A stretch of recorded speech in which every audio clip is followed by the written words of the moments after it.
From the center of the universe and the home of your Grey Cup champion Toronto Argonauts, it's the X's and Argos podcast. Welcome to the X's and Argos postgame reaction podcast, brought to you by Something in the Water Brewing, as your Toronto Argonauts take down the Edmonton Elks 43-31 in what was the strangest game I've seen this season. And there have been some strange ones, there have been some weird plays, but JB, that game looked to me like a TSN top 10 countdown of strange plays that you only see in the CFL.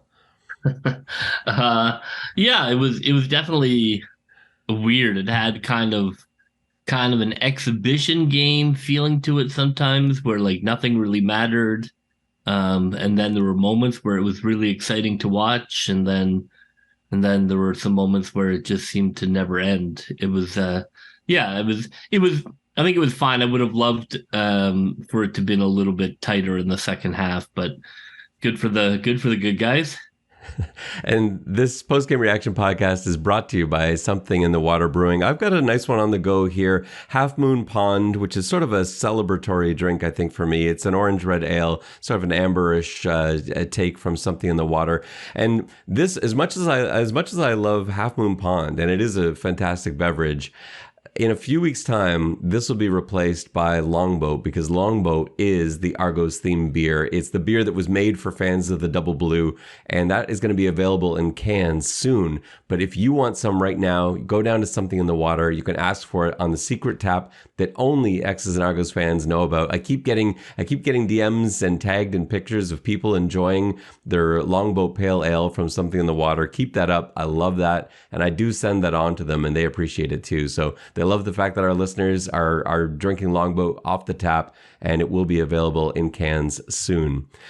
All right, JB, let's get into this one. So let's sort of, I know we're going to go all over the place. We'll start chronologically and we'll sort of see where it takes us from there. But Edmonton, first of all, they're not a good football team, but you can recognize that this is an improved football team than last season. Still not a team you should ever lose to, but you get how they were able to hold BC to a single touchdown, how they were able to hold Saskatchewan to a single touchdown. They've got some players on this team, even if the team as a whole isn't lights out.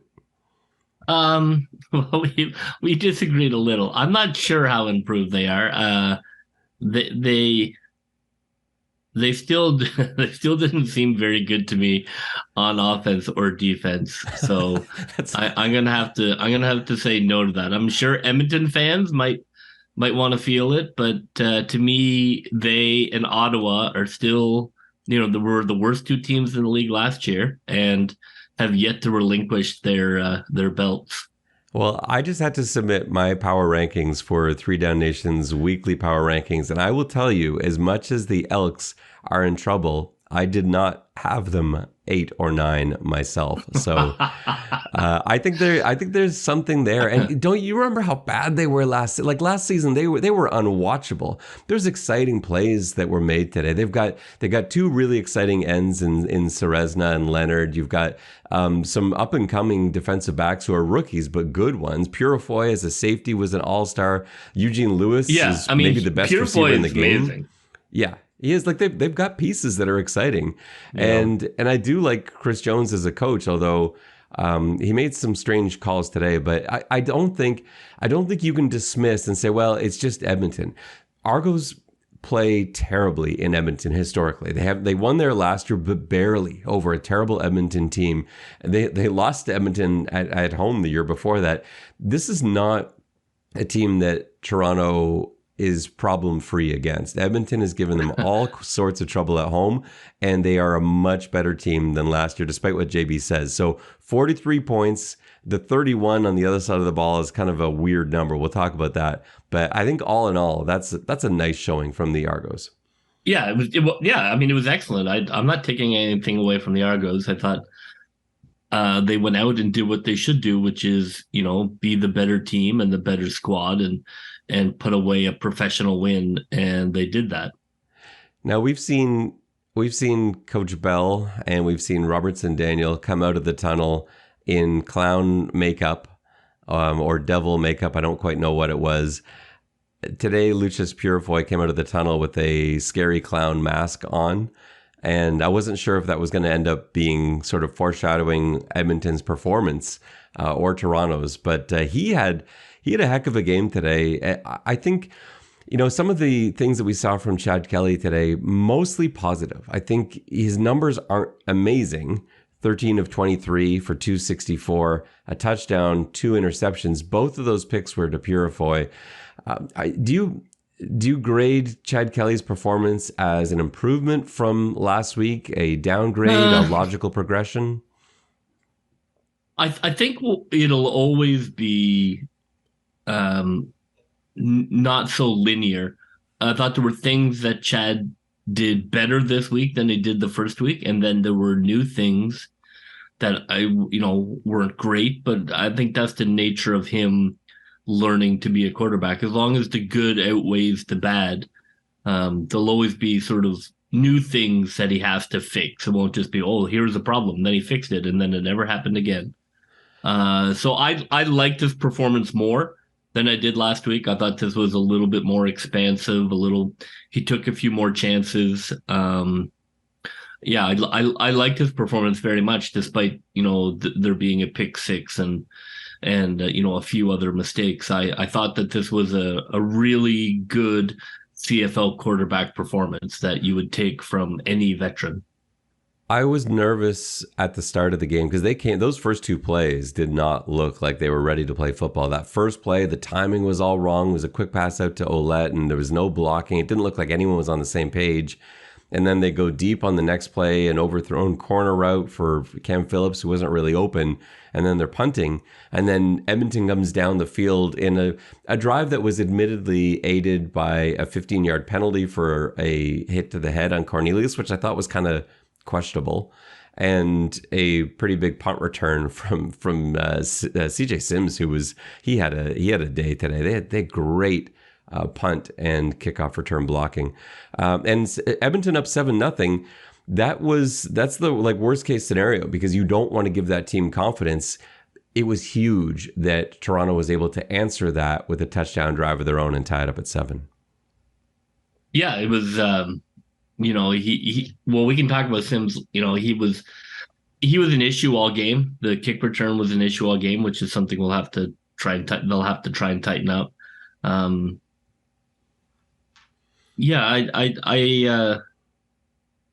don't know why I like Kelly's performance so much more. It doesn't really hold up with the numbers, but it just felt like he was in charge and he didn't let any of his mistakes derail him. He just kept pushing forward, even though he had more mistakes than he did the week before.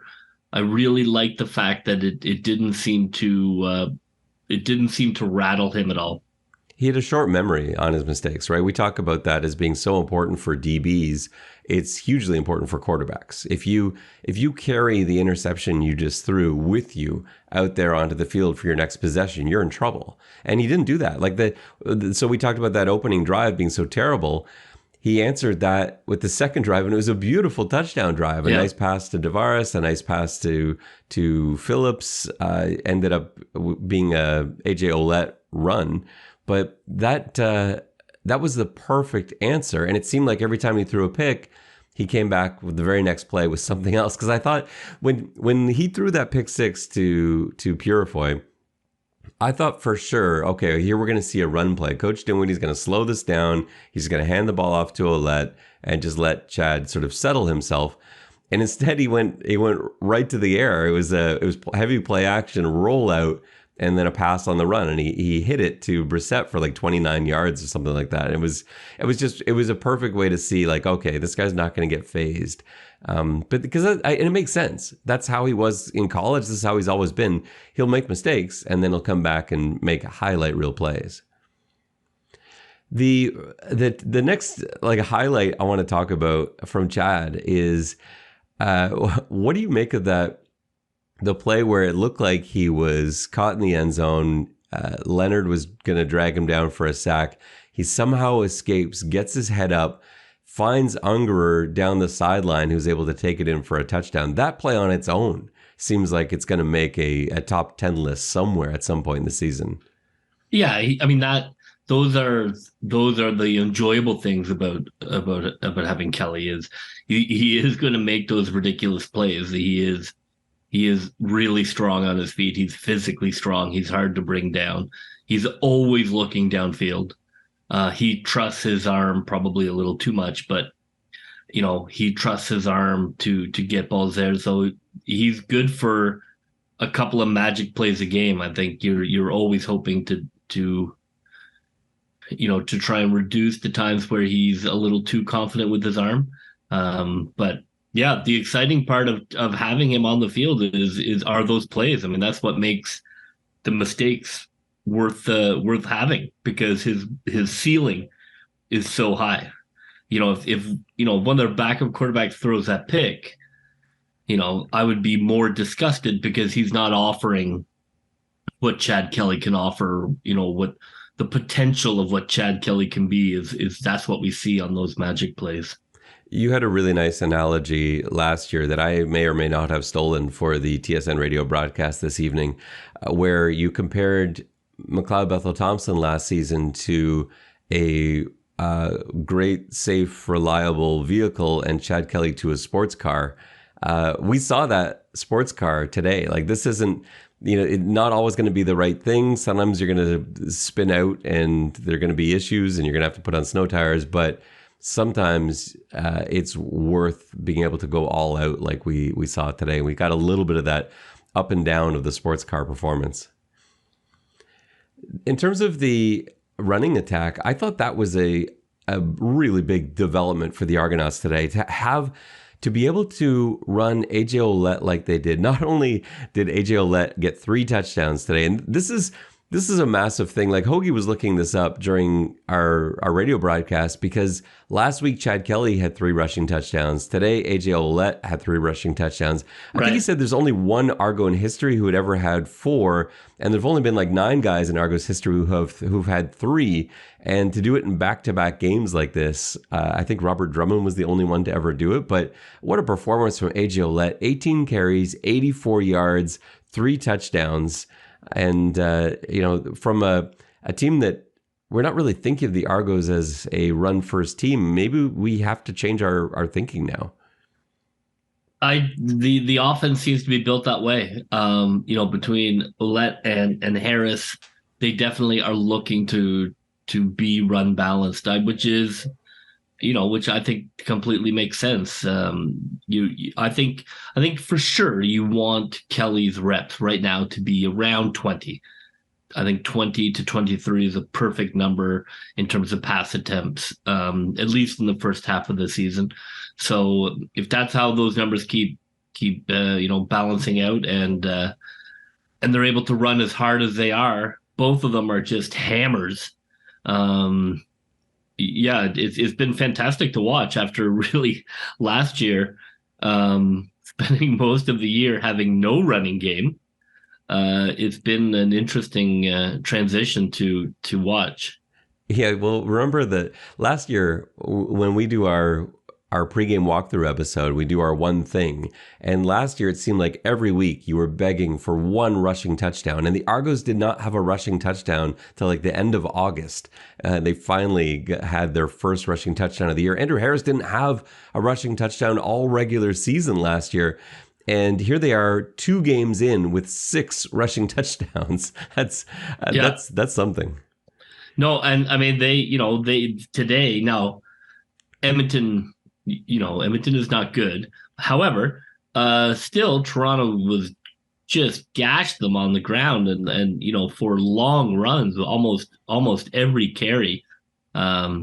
It was great to watch. And the fact that Chad Kelly is now mixing in the run, I hope to see him do that a little more. I think that makes his passing that much more dangerous. Much like some of the quarterbacks in the league who have been able to balance the two really well is if he can run 4 or 5 times a game to keep defenses honest, I think that's going to open up another part of the offense for him. Yeah, and I think like 3 carries for 21 yards for Chad Kelly, that's great. And one was a key first down run. He ran a draw. He ran in the 2-point conversion as well, right? So like these are plays that you're hoping you can get from Chad Kelly without taking the hits, because notice he slid today and he didn't take those big hits. He didn't get sacked once. He got the biggest hit he took was on the second interception he threw. I think he was the guy that took down Purifoy at the end. And so that was the big hit that you'd like not to see him take. But he did a really nice job of avoiding contact all day long. And if you can sneak in a few of those runs, like you said, to complement what AJ and Harris are doing, I think that's pretty big. The O-line did a fantastic job. Not only, like we said, did they keep Chad Kelly clean, no sacks allowed, but to be able to create that kind of space for running backs. And it wasn't the O-line they expected it to be. So Darius Sirocco, I have to think they thought was going to suit up. He had been, touch and go all week. They had listed him as questionable for the game, but I really did feel like, Kurleigh Gittens was doubtful. He was questionable. I really felt like he was going to play at center, and instead he was a really late scratch. So they end up having to move Peter Nicastro over to center, and I would have thought at that point Gregor McKellar would be the guy that would come in at right guard to slide in for Nicastro. It wasn't. It was Dylan Giffen who came in. And while that's a bit unexpected, you've suddenly got a bunch of guys there that are really good run blockers. You got Nicastro, you've got Giffen, you've got Allen, who's good at everything. And then Hunter, who's probably their best run blocker of all of them. So 4 guys in a row who can really push the pile. So I think that was a real difference maker today too. In terms of the pass blocking, I know Dejon Allen got a lot of credit last week. He had a really nice game, kept Chad Kelly clean. How did you think it was today? Were they compensating at all? Did you think they were just trying to get the ball out quick, or did you feel like it was really the Argos line doing a great job of keeping Elks off Kelly? I thought the line looked great. I thought the line looked good last week too. I think pass block is something that they're really good at, and Chad has done a great job of identifying his throw that he wants, and his release time is very quick when he decides. So I think that he's somebody that they enjoy blocking for, because he is not going to hang on or run around, or he hasn't shown any pat the ball happy feet, any of those sort of new quarterback red flags that you're looking for. He's looking to fire that thing right away. So I think the two work in tandem. I don't think he's holding on to the ball that long. And I think that they are a good offensive line at pass blocking. I think that is their strength. Although we're seeing a new gear, but we'll, like a lot of things, we'll really see come BC game. What's what. I think as you get into game 4, suddenly, games that seem big, right now, Edmonton and Hamilton are both not very good teams. So that's my long-winded way of saying I thought the pass blocking was good. It was. And a little concern at the end of the game, we saw Isaiah Cage go down with, it looked like a groin injury. We don't know for sure, but it looked like that's sort of the area he was holding to the right side, right groin. And that was what he had injured in the preseason. Remember, he had missed the preseason games, nursing a groin injury. It's probably, I guess we're kind of guessing here, but this is probably something that's going to keep you out a little bit at least, and probably should. I think the Argos have enough depth where you want him to be 100%. He's so important. He played really well today too. I guess maybe next week they're looking at Trevian Tate. Maybe you're looking at Ryan Hunter at left tackle. That's what they did tonight. They ended up moving Hunter over to left tackle. He's played there. He played his whole university career at Bowling Green was at left tackle.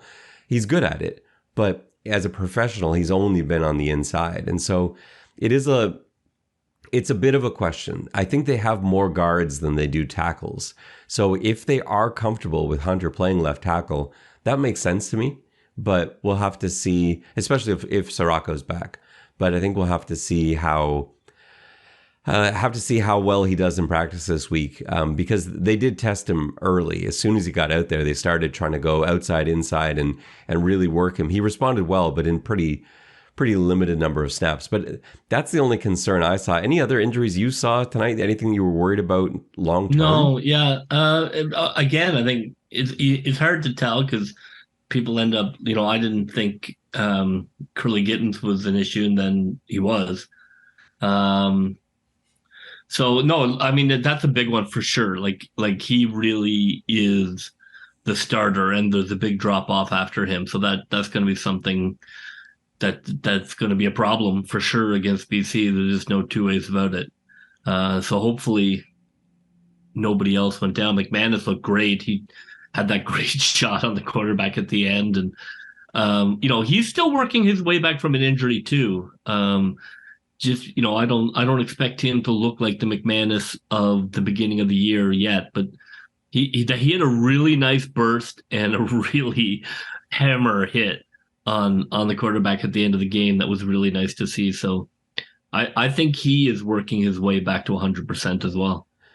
And you mentioned Kurleigh Gitten Jr. There was concern, like Canadian receivers, Kurleigh Gittens is a star. And so missing him, you think, well, that's a huge problem to have one of the best receivers in the CFL missing, the best Canadian receiver in the CFL missing, and being replaced by David Ungerer III and Dejon Brissett. Didn't they go out and have a huge game? They combined for, 7 catches for 138 yards and a touchdown? They were both incredible today, and they needed to be because the way that the Argos used the roster, I expected BJ Bird to be getting a lot of snaps because they were able to do that using these strange new designated American, national American, all these other designations they've got. They were able to use Bird in for a lot of those Canadian snaps, and they didn't have to. They never did it. Bird didn't get a single target. He did the punt return, kick return duties. But other than that, Brissett and Ungerer just balled out. And it's so good to see them do that because you realize that the team can afford to lose Kurleigh Gitten Jr. for a game here, a game there. You're not hoping for anything long-term, obviously, but the nature of football is you're going to be missing for a couple games, and they were able to withstand it. Not just withstand it. Those were the two leading receivers for the Argos tonight, the two Canadians, Brissett and Ungerer. So that was huge. Yeah, we've talked about it. One of the Argos' greatest strengths is the Russian roulette of their wide receiver room.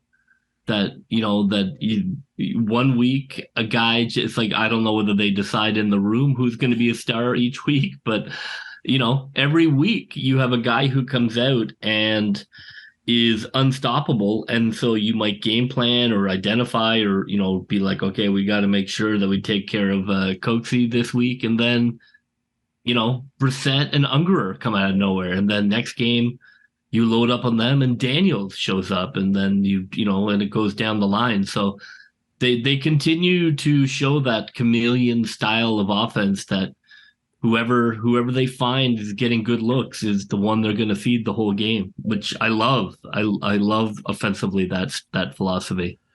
Let's look at the defensive side of the ball. I thought the defense played really well. Those 31 points are really misleading. Here's why. 7 of them came off a pick six. You had the weird circus touchdown that Vincent Forbes Montbello scored at the end that just is, you can't, I don't even know. Did you see McManus's expression? Oh, I'm sure I didn't, but I'm sure it was because he crushed the quarterback and then looked around to see like a circus behind him. Yeah, he looked back to see the pick. He's like, well, surely one of those DBs got a free pick because of all my work. He's like, touchdown. Yeah, it was just pure disgust. Yeah, but I think Robertson Daniel had a hand on it, and then he popped it up into the air, and it landed right into Forbes Montbello's hands, and nobody else was back there. It was just one of those weird plays that made it feel like a strange game. So that's 2 touchdowns. Then you had a third touchdown that was set up by a huge punt return followed by a 15-yard penalty a couple of plays later. So 21 of those 31 points just came on strange things that the defense had very little to do with. Yeah, the special teams did not have a great night tonight. Now, who knows? maybe Sims is the new Deadman or the new Gizmo or the new whomever.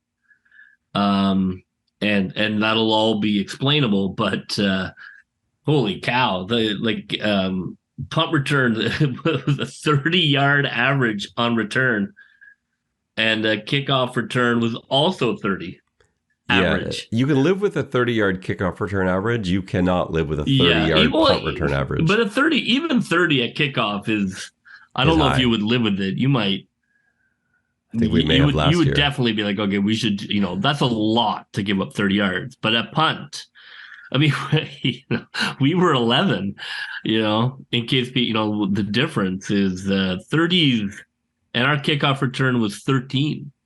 And the 11 punt return for Toronto, I actually thought is actually pretty good. Yeah, that's pretty good. I know. I don't think Edmonton's very good at football.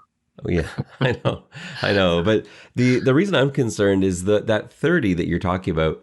Yes, Sims did look magical at times, but there was his longest return. There was nobody near him. Like nobody was near him. There's nobody there. Just like 15 yards before the gunner. Yeah, like where?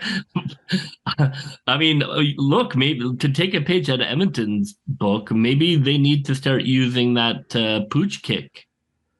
Yeah, something. I don't know. Like you can't continue like that. You just can't give up 30 yards on every punt return. That's too many yards. Like you may as well not punt it at that point. Like right. Just go. Yeah, you probably should at that stage. Yeah, because just yeah. I mean, honestly, I don't know. Find someone else at gunner. Yeah, I guess so. Any concern about the high percentage of completions for the Edmonton quarterback? So you had Taylor Cornelius that started the game. He was 14 of 18. I know he didn't look good, but look at his numbers, like 14 of 18 for 135 and a touchdown. You look at the numbers and you're like, that's pretty efficient. Now, maybe the stats are a bit misleading there, but that is a high completion percentage. Yeah, I think it goes to show you how the stats can, not always, but can be misleading, because if you look at him and he has a 75 completion rate and 125 efficiency rate, and you look at Chad Kelly, who's at 53 and 75, but I wouldn't take Cornelius' performance over Chad's. No, of course. It's just. Well, Cornelius, he got hurt, but I think he might have been pulled at some point anyway. Yeah, he makes okay passes, and he can run a bit. I don't think I think he's probably a very good backup. I don't think he's terrible, but he doesn't make the passes that you have to if you want to be a winner in the league. He doesn't make those plays down the field that you have to. He's check down king, and that ceiling is so low on a quarterback like that. And then Jared Dagey came in. Well, first Kyle Loxley came in for one play, and it was a fumbled exchange that Robertson Daniel recovered. And then that was it. That was the end of the Kyle Loxley experiment. And then Dagey came in, who we didn't even think would dress. Like there's no chance that the Argos spent any time preparing for Dagey, a guy that they didn't think was even going to be dressed. You thought it would be Trey Ford for sure. I still can't believe it wasn't Trey Ford. But yeah, Dagey actually doesn't only dress. He gets in there, goes 9 of 11 for 163, 2 touchdowns and a pick. He looked great, but he's playing in garbage time. They haven't seen a single play of film on him, I'm sure. So right. I don't really do much with that. Look at Schultz, right? He looked fine too in the fourth quarter against the Argos. Right. And then, Montreal took him apart on the spit. So I don't mind Diggy. I mean, he made some nice throws. There were a couple of really good throws down the field he made. I think I wouldn't want to be Edmonton right now. I know that room, coach made a decision to kind of show up his quarterback. I don't know. You got to have a lot of currency to show up a guy like that just after one fumble to pull him. Those are the kinds of things that are tough to pull off unless you're winning a lot of football or you are a legend. and I'm not sure Coach Jones is either. So that's going to be interesting to see how the week plays out. Well, I'm sure Coach Jones was like broke his clipboard in half over his leg because he Yeah, had. I get the instinct, but Yeah, you I know just what you're can't. saying. The part of coaching is people management. You only have power if the players give it to you. You can't. It's not 1952. So we'll see. The Argos front seven tonight registered a sack or two. In fact, they they had 6 sacks. Are they officially the sack exchange? Toronto Sack Exchange. There you Open go. for business. Opening bell. We need an opening bell sound effect. Yeah, they Get on are. that BMO game squad. They're open for business. So Thomas Costigan had a sack. He had a great game tonight. Brandon Barlow had a sack. Aramolade and Hendricks both had a sack. Hendricks is a beast. And then Pickett had 2 sacks. But he blitzed quite a lot tonight too. What do you make of? We haven't even had a chance to talk about Sean Oakman. Sean Oakman is a fantastic football player. Sean Oakman is one of the best defensive tackles in the CFL. The Argos were in a position where they could only dress 2 American defensive tackles because of the injury to Kurleigh Gitten Jr. You needed to have enough Canadians dressed. They ended up having to dress more Canadians on the D line. They went with 9 D linemen, but could not afford to dress another American D tackle. Imagine being so stacked at that position that you have to sit Sean Oakman as good as he is. You have Hendricks and you have who am I missing? Jared Brinkman as the 2 tackles. That's a real wealth of talent in the defensive tackle spot. Yeah, it's well, we've talked about the wealth that the Argos have at a number of positions. I don't know how financially that plays in terms of the decision that's made there, or I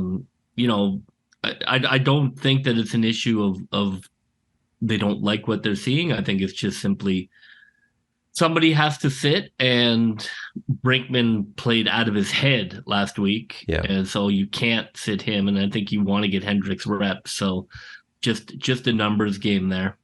Yeah. And I think I would expect that as soon as Kurleigh Gittens can return, I think you will see Oakman back there. They'll dress all 3 guys because they're so valuable. But it was just one of those weird things. And Oakman had a good game last week too. The difference that I saw in rewatching the Argos game during the week was Brinkman was great at everything. He didn't make a mistake. He was the best Argos defender, maybe second best defender on the field because Robertson Daniel played super well too. Exactly. I would be surprised if it wasn't the case that in fact they had to change their depth chart after that game about who was going to sit if KGJ was down.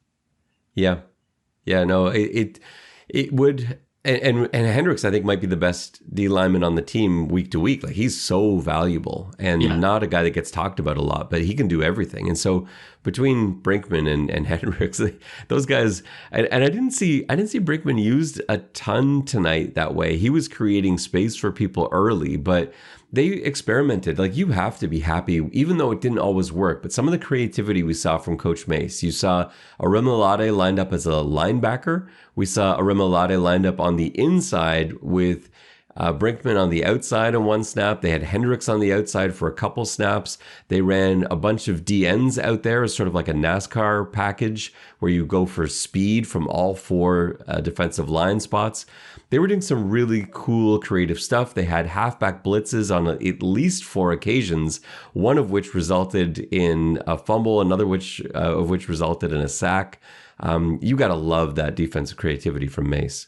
They do. I feel that the talent the Argos have is really opening up the playbook, and that they're really able to cook up some things. So as a coach, it's amazing. It's that you're not, kind of tape and gluing together a defense through injuries to try and find how you can keep all the water out, but that you have so many weapons that you can try guys at different positions and come from different places. Makes you incredibly hard to scheme for when you're able to give different looks and guys in different positions. If I had one, I wasn't crazy about some of the times that they blitzed, especially as we start getting closer to our end. I think Sometimes I'd rather see them kind of just play head up and keep everything in front of them. But I can live with it if it's going to mean an aggressive defense. I won't bemoan it. A lot of the blitzes did result in sacks, but they also resulted in some big plays. What's funny Yeah, is that's all. I mean, that's your that's trade-off for blitzing, sure. right? Like that is that's what you get when you blitz. But the pick six came on like a base defense where they didn't really have anything going on. They were just sort of playing a base sort of 4-2, everyone just sitting back. And Royce Mechie just read the quarterback's eyes, came in, picked the ball, ran 15 yards for a touchdown. But it's funny, like of all the exotic stuff, the pick six just came on the least interesting defense. Yeah, well, they called all night. Sometimes when you're really talented, you don't have to dress it up. You just ball. You know, one thing I noticed today, and we've given Adarius Pickett a lot of love, and I'm going to pile on with that a little bit. Something he did beautifully tonight was set up other blitzers. There were a number of times where he would show something very late and then back out of it. And when you show something that late, the quarterback thinks he's trying to hide that. So like right at the last second, you'd see Adarius Pickett sort of take 2 steps forward. Like not early, not mugging, not there at the line as soon as the O-line lines up. Like late. They're just about to get the snap. He takes 2 steps forward and you think, oh, Pickett's coming. And instead, he bails and someone's coming from the other side. He set up Robertson Daniel like that a couple times where Pickett creeps in, then takes off, and here comes Daniel from the other side. Quarterbacks are completely thrown off by it. He had a couple of those tonight, just really savvy veteran moves. There was another one, too, on a sack. I don't remember which sack it was. There were so many. But Adarius was lined up as a safety. He was actually deep middle. And in fact, he had man coverage on the running back. That was the play, but he bailed way out to deep middle, and then right as the ball was snapped, came running in full speed and took away a flats route from the running back. The quarterback was going to throw it because he's like, no one's got the running back, and he's like, oh, has to hold on to it at the last second and then takes a sack. So that was more just stuff that doesn't show up on the stat sheet for Pickett, but just more plays where he's just out there making the team better. How do you feel about him being like, sorry, you finished your thought, but add on to it. Like, how do you feel about him being on every single special team? Because I know he's so valuable on those too, but he might just be too valuable a player to have on every single unit. Yeah, I don't mind him being on specials, but I can't have him returning kicks. He had that one where he jumped in the air over a tackle. I'm like, oh my God. I mean, he is your best defensive player right now, in my opinion. The defense is feeding off his energy, and also, like you talk about, all of that mug stuff. None of that stuff works if he doesn't have great film. So coordinators are identifying him. They are looking. Quarterbacks are looking for him pre-snap. He's at that point where he can influence the game without having to make the play because protection is going to be moved to him. And I just can't have him returning. He's not a returner. He's not a fast returner. He's simply just catching the ball and moving ahead a couple of yards. So risk and reward, it makes no sense to me. Just, find another receiver, find somebody who's going to catch the ball and move it ahead 4 yards and be tackled.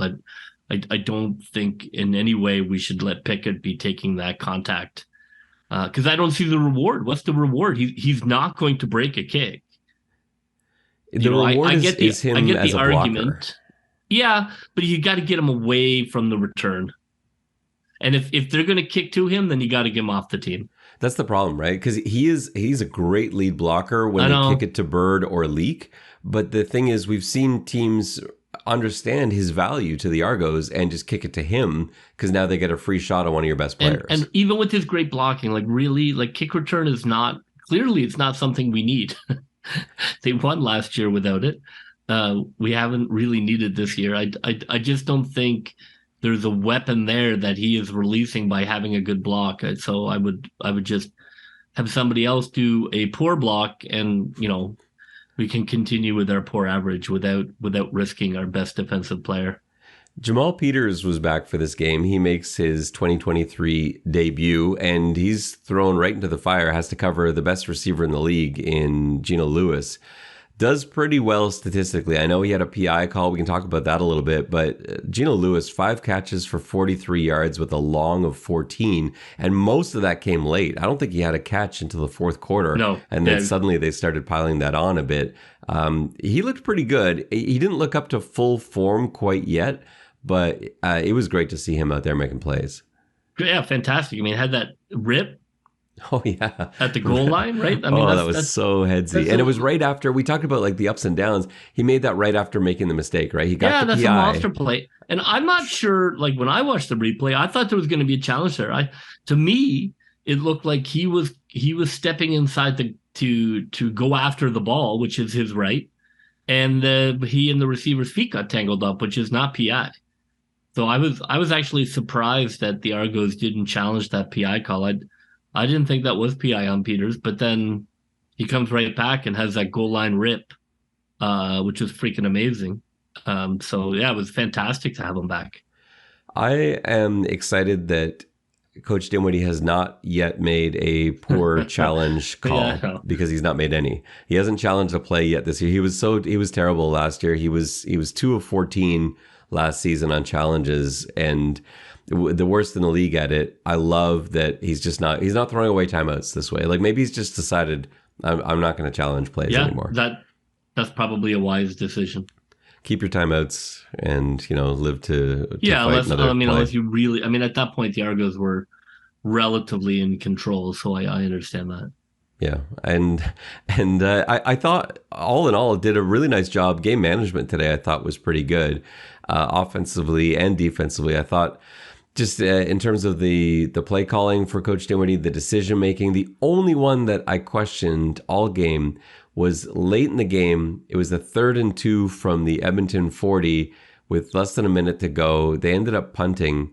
I think you go for it in that 3rd and 2. They were running the ball so well. You've got Andrew Harris, you've got AJ Ouellette. The O-line is blocking like nobody's business.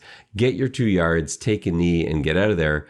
Instead, it ends up resulting in many more plays, another long punt return, potential for guys to get hurt, all sorts of other things. I think you've got to go for it there. That's the only, if I was going to be really, really picky, that's the only thing I would have done differently. Yeah, I agree. I think you have them on the ground, put your foot on their throat, especially with how well you're running the ball. Yeah. We haven't seen them run this well in ages. Let's go to our players of the game. So who's your player of the game in this one? There's a lot of guys to choose from. It's wide open. Look, I could just pick it every week, but that gets a bit old. So I'm going to give him a pass this week, even though I shouted him out. I'm going to give my player of the game to Ungerer the third, Sir Ungerer. I thought he had a fantastic game. He had that great scramble touchdown, followed scramble rules appropriately on a rollout, turned his short run into a deep run. He blocked a punt. He was just an energy guy the whole game. He was 3 for 3 on targets and catches. What more would you want from a guy coming off the bench than that? To me, that's the player of the game. Yeah, he was awesome. He was just on fire. 3 catches, 75 yards, a touchdown. Found a way to be useful as in every facet, like you said, blocking punts. But yeah, his blocking on some of those screens, like those screens to Brissett. That was something that's been missing from the Argos. We've talked about that same play, that sort of quick hitch to the outside, and we've seen going back the last few seasons, guys get blown up, and Ungerer wasn't going to let that happen. I'm really curious. Look, this is a guy who's grabbing a Canadian wide receiver spot. That's not going to be, when Gittens is ready, there might be other Canadian receivers that are going to have an issue. Yeah, well, Dejon Brissett is the guy he's battling with. And I thought Brissett had a good game today, too. Like, he ran hard. He was aggressive. He had 63 yards, 4 catches. Yeah, he's got nice chemistry with Kelly. He's still that deep fade. I don't know what he was doing on it. But that's not his thing. Like, that's not his... Like, clearly, that's not his thing. Let him run those, posts, let him run those ins, He's got good hands. He's fast after the catch. I love seeing those two have chemistry. I mean, obviously, I love seeing Brissett get a shot there. That's going to be interesting between those two. Who gets dressed? And I think they probably have a way, like, 'cause they both dressed last week along with Kurleigh Gitten Jr. You can do it. It just means you're dressing one less Canadian D lineman probably. So that would be Sam Acheampong Yeah. not dressing probably. And that's what happened last week. So maybe that's the way they'll do it. We got to see. First of all, we don't know how long Kurleigh Gitten Jr. is going to be out. It's tough to say with hamstrings and receivers. We know that. We've seen that. Like Eric Rogers, we saw miss basically a whole season trying to get back from hamstring injuries. So you don't want to rush Kurleigh Gitten's back, certainly. For my player of the game, I'm going to go a little different here too. You going offense is pretty rare. I'm going offensive line, and you don't see that a lot for player of the game. Look, I thought Dylan Giffen played out of his mind today. He didn't think he was going to be in there. I think in all likelihood, he felt like he was going to be backing up at guard. Maybe he'd be in as a tight end or an extra lineman on some plays. He was in there for the entire game, and he run blocked like nobody's business. That's his best thing. But he also didn't give up a sack. Gave up a little bit of pressure, not much though. And in such an important year for him as a 2020 draft pick, really trying to establish himself to get this kind of playing time, he made the most of it. He directly contributed to 2 touchdown runs and was sensational all night. So O-linemen never get enough credit. Dylan Giffen is my player of the game for this one. You know who else I'd give a shout out to is I thought Adebaboye had an amazing game. Oh, he did. And He had he had a monster special teams play. He ran the ball really well. Couple of nice runs. I thought it was his best game I've seen him play in a long time. Truthfully, I thought he was a real weapon on specials and offense.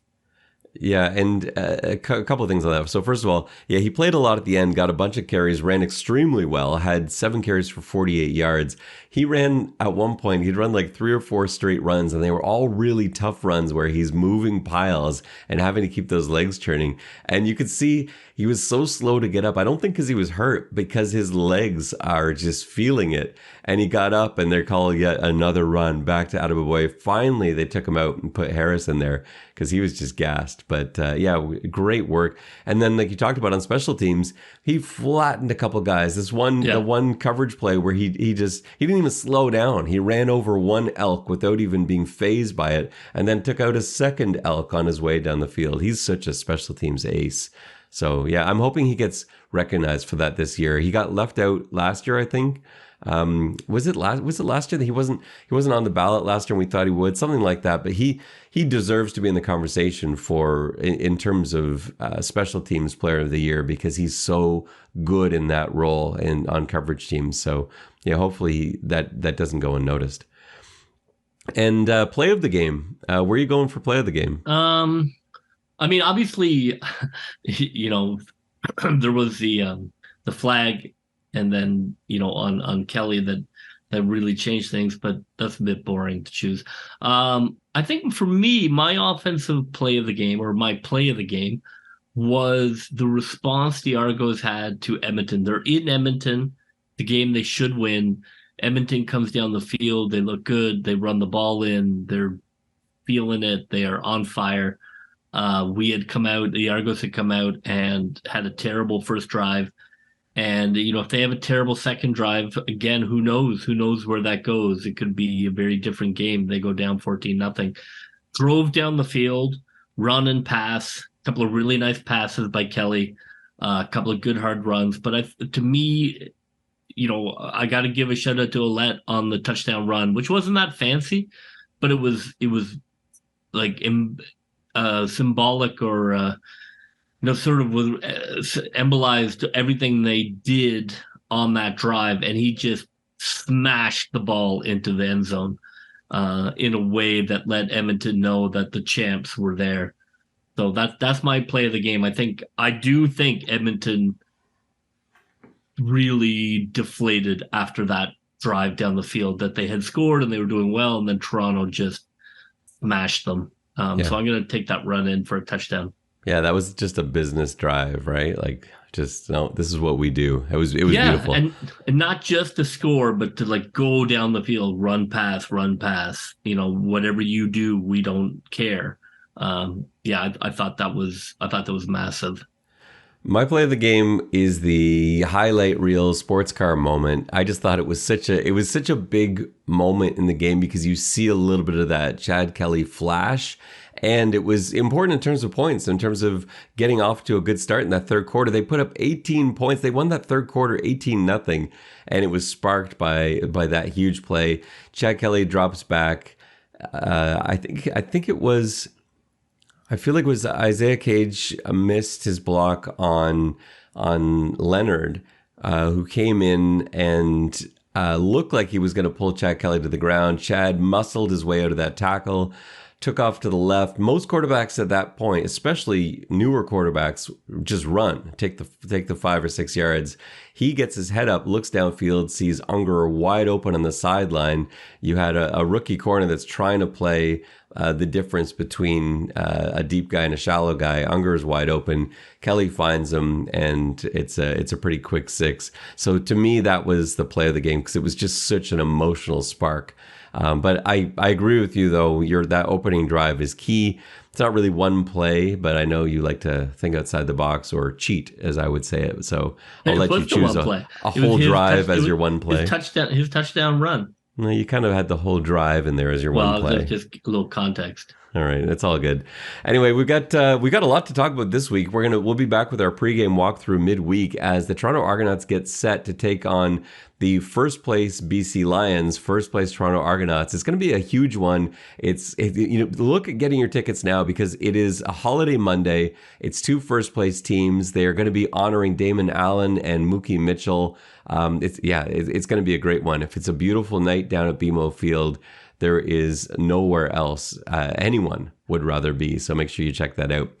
JB's report card will be up soon. You can find all of our stuff at xsandargos.com.